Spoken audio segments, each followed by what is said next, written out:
તો સુરેન્દ્રનગર જિલ્લામાં 15 વર્ષના લાંબા સમય બાદ તંત્ર દ્વારા નર્મદાની લીંબડી અને વલભીપુર બ્રાન્ચ કેનાલનું સમારકામ હાથ ધરવામાં આવ્યું છે।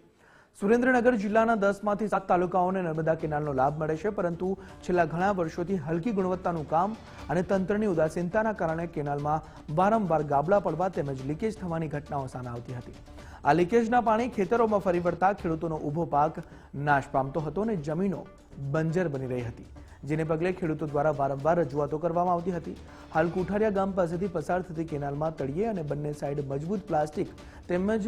ગેલ્વેનાઇઝની લોખંડની જાળી મૂકી સિમેન્ટ કોન્ક્રીટનું પાકું પ્લાસ્ટર કરવામાં આવી રહ્યું છે, ત્યારે તંત્ર દ્વારા આ સમારકામ માત્ર થીગડા મારવા પૂરતું ન રહેતા સમગ્ર કેનાલમાં પૂરતી ગુણવત્તા સાથે અને કોઈપણ જગ્યા બાકી રાખ્યા વિના મજબૂત રીતે પૂરું કરવામાં આવે તેવી સ્થાનિક ખેડૂતો માંગ કરી રહ્યા છે।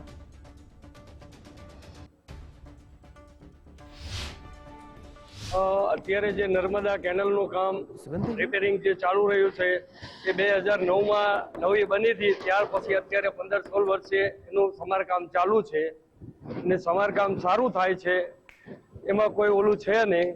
પણ જેથી કરીને ખેડૂતોને જે નુકસાન થતું હતું અત્યાર સુધી એ નુકસાન હવે બંધ થઈ જશે અને સરકારશ્રી અને ધારાસભ્યશ્રીને અમારી નમ્ર વિનંતી છે કે જે આગળ અમારે 300 મીટરનો એક ટુકડો જે બાકી છે એ સાથે સાથે લઈ લે, તો જેથી કરી ખેડૂતોને અમારે જે નુકસાન વેઠવું પડે એ વેઠવું ન પડે,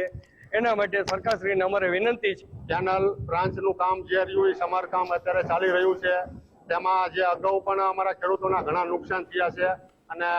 નુકસાની વેઠવી પડી છે અને અત્યારે જે 3 કિલોમીટરનું કામ મંજૂરી થઈ રહ્યું હોય ને જે બની રહ્યું છે જેમાં સારું કામ કરે એવી અમારી ખેડૂતોની માંગ છે કે જેથી કરીને ખેડૂતોનો ખેતરમાં વારંવાર પાણી ન જાય અને નુકસાનીથી બચવી અને 3 કિલોમીટરનું કામ અત્યારે કામગીરી ચાલુ રહી છે